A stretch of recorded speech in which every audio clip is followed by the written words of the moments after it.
M J travel വ്യൂസിൻ്റെ പുതിയൊരു വീഡിയോയിലേക്ക് ഏവർക്കും സ്വാഗതം. നമ്മുടെ ഇന്നത്തെ യാത്ര കൊച്ചിയിൽ നിന്നും കാശ്മീരിലേക്കാണ്. കേരളത്തിൽ നിന്നും ഡയറക്റ്റ് കാശ്മീരിലേക്ക് ഒരു ഫ്ലൈറ്റും ഓപ്പറേറ്റ് ചെയ്യുന്നില്ല. ഡൽഹിയോ ഹൈദരാബാദോ ബോംബെ വഴി മാത്രമേ നമുക്ക് ശ്രീനഗറിലേക്ക് ബൈ ഫ്ലൈറ്റ് യാത്ര ചെയ്യാൻ പറ്റുള്ളൂ. അല്ലെങ്കിൽ ആഴ്ചയിൽ ഒരിക്കൽ ഓടുന്ന കന്യാകുമാരി മുതൽ ജമ്മു വരെ പോകുന്ന ഹിമസാഗർ എക്സ്പ്രസ്സിൽ നമുക്ക് യാത്ര ചെയ്യാം. വെള്ളിയാഴ്ച വൈകുന്നേരം കൊച്ചിയിൽ നിന്നും തിരിക്കുന്ന ട്രെയിൻ തിങ്കളാഴ്ച രാവിലെ 10:45 ഇത് കത്ര എന്ന് പറയുന്ന സ്ഥലത്ത് എത്തുന്നത്. ഖത്തറിൽ നിന്നും ശ്രീനഗറിലേക്ക് നമുക്ക് ട്രെയിൻ കിട്ടും. ഇപ്പോൾ വന്ദേ ഭാരതും ഇവിടെ നിന്നും ഓപ്പറേറ്റ് ചെയ്യുന്നുണ്ട്. ഒരു 3 മണിക്കൂർ യാത്രയാണ് ഖത്തറിൽ നിന്നും ശ്രീനഗറിലേക്ക്. ഫ്ലൈറ്റിലാണെങ്കിൽ കൊച്ചിയിൽ നിന്നും ഒരു 3.25 മണിക്കൂർ കൊണ്ട് ഡൽഹിയിലെത്തും. അവിടെ നിന്നും ഒരു 1.5 മണിക്കൂർ കൊണ്ട് നമ്മൾ ശ്രീനഗറിലേക്ക്. ഏത് എയർപോർട്ടിലായാലും 1.5 മണിക്കൂറോളം നമുക്ക് ട്രാൻസിറ്റ് ടൈം ഉണ്ടാവും. അങ്ങനെ നോക്കുമ്പോൾ കൊച്ചിയിൽ നിന്നും ശ്രീനഗറിലേക്ക് നമുക്ക് എത്തണമെങ്കിൽ 7 മണിക്കൂർ ടോട്ടൽ യാത്ര ചെയ്യേണ്ടി വരും. നമ്മുടെ ഫ്ലൈറ്റ് ഇപ്പോൾ ഡൽഹി എയർപോർട്ടിലേക്ക് ലാൻഡ് ചെയ്യാനുള്ള തയ്യാറെടുപ്പിലാണ്. ഡൽഹിയിൽ 1.5 മണിക്കൂർ ട്രാൻസിറ്റ് ടൈം ഉണ്ട്. അതിനിടയ്ക്ക് നമുക്ക് ഭക്ഷണവും കഴിക്കണം. ഇത് ഡൽഹി എയർപോർട്ടിലെ ടെർമിനൽ 1.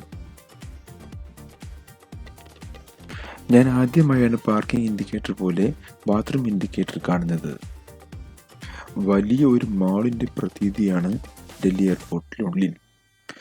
ചെറിയ രീതിയിൽ ഫുഡ് കഴിക്കാനുള്ള സ്പേസ് ഒക്കെ ഇവിടെ പ്രൊവൈഡ് ചെയ്തിട്ടുണ്ട്. ലോകത്തിലെ ഏറ്റവും തിരക്കേറിയതും നൂതനവുമായ 10 വിമാനത്താവളങ്ങളിൽ ഒന്നാണ് ഡൽഹി എയർപോർട്ട്. ആധുനിക രൂപകൽപ്പന, പുതിയ ടെക്നോളജി എന്നിവ ഉപയോഗിച്ചാണ് പുതിയതായി ടെർമിനൽ 1 നിർമ്മിച്ചിരിക്കുന്നത്. സെൽഫ് ചെക്ക് ഇൻ മെഷീനുകൾ, ക്യൂബൂസർ മൊബൈൽ ചെക്ക് ഇൻ, നൂതന സ്കാനറുകൾ എന്നിവ ടെർമിനലിലൂടെയുള്ള ചലനം വേഗത്തിലാക്കുന്നു. ഞങ്ങൾ ഡൽഹിയിൽ നിന്നും ശ്രീനഗറിലേക്കുള്ള യാത്ര ആരംഭിക്കാൻ പോവുകയാണ്. ഇപ്പോൾ നമ്മുടെ യാത്ര കാശ്മീരിന് മുകളിലൂടെയാണ്.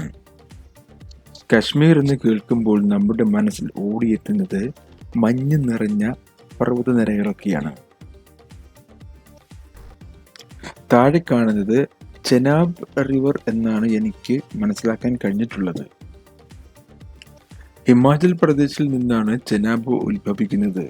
ജമ്മു കാശ്മീരിലൂടെ പടിഞ്ഞാറോട്ടൊഴുകി പാകിസ്ഥാനിലേക്ക് ഒഴുകുന്നു. അവിടെ സത്ലജ് നദിയിൽ പതിക്കുന്നു.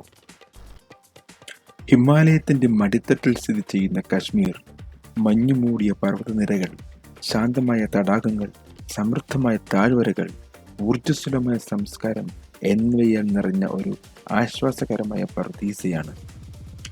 ശ്രീനഗറിലെ ദാൽ തടാകത്തിലെ ശാന്തമായ ജലാശയങ്ങൾ മുതൽ ഗുൽമാർഗിലെ ഗംഭീരമായ കൊടുമുടികൾ, പഹൽഗാമിലെ പുൽമേടുകൾ, സോനാമാർഗിന്റെ തൊട്ടുപുറത്തെ സൗന്ദര്യം വരെ കാശ്മീരിന്റെ ഓരോ കോണും പ്രകൃതിയുടെ അത്ഭുതത്തിന്റെയും കലാതീതമായ മനോഹാരിതയുടെയും കഥ പറയുന്നു. ഭൂമിയിലെ ഏറ്റവും മനോഹരമായ സ്ഥലങ്ങളിൽ ഒന്നാണ് കാശ്മീർ. എന്നാൽ ലോകത്തിലെ ഏറ്റവും തർക്കമുള്ള പ്രദേശങ്ങളിൽ ഒന്നുകൂടിയാണ് ഇത്. താഴെ പ്രളയം സംഭവിച്ചതിൻ്റെ അവശേഷിപ്പാണെന്നാണ് തോന്നുന്നത്.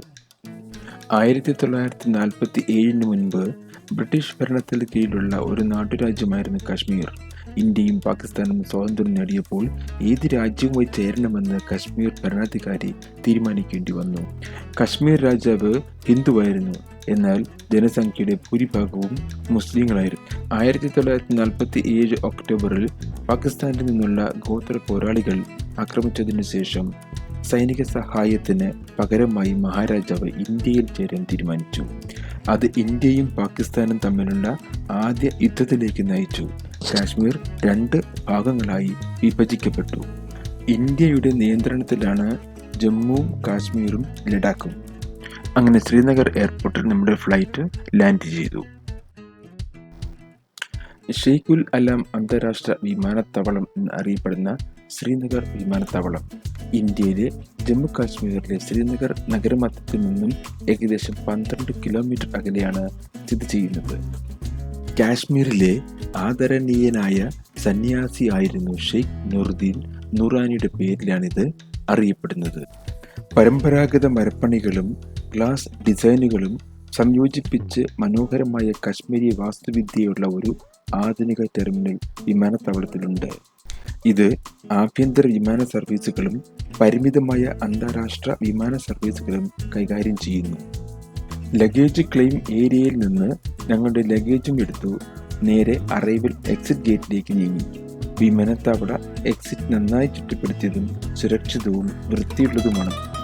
നിങ്ങൾ പുറത്തിറങ്ങുന്ന നിമിഷം ശുദ്ധമായ പർവ്വതവായുവും സുന്ദരമായ പച്ച വിരിച്ച കാശ്മീരും നിങ്ങളെ സ്വാഗതം ചെയ്യും.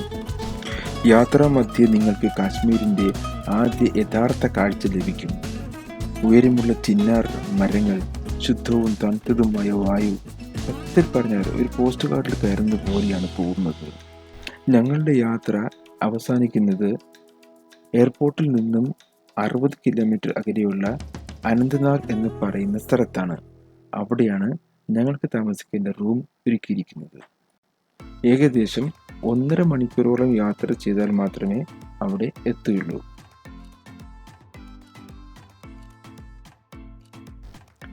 ജമ്മു കാശ്മീരിൻ്റെ വേനൽക്കാല തലസ്ഥാനമാണ് ശ്രീനഗർ.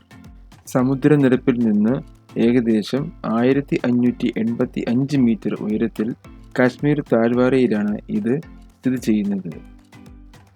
പർവ്വതങ്ങളാൽ ചുറ്റപ്പെട്ട ഈ നഗരം ധലം നദിയുടെ തീരത്താണ് സ്ഥിതി ചെയ്യുന്നത്. ഞങ്ങൾ വരുന്നതിൻ്റെ തലേ ദിവസം പെയ്ത മഴയിൽ ഉണ്ടായ വെള്ളമാണിത്.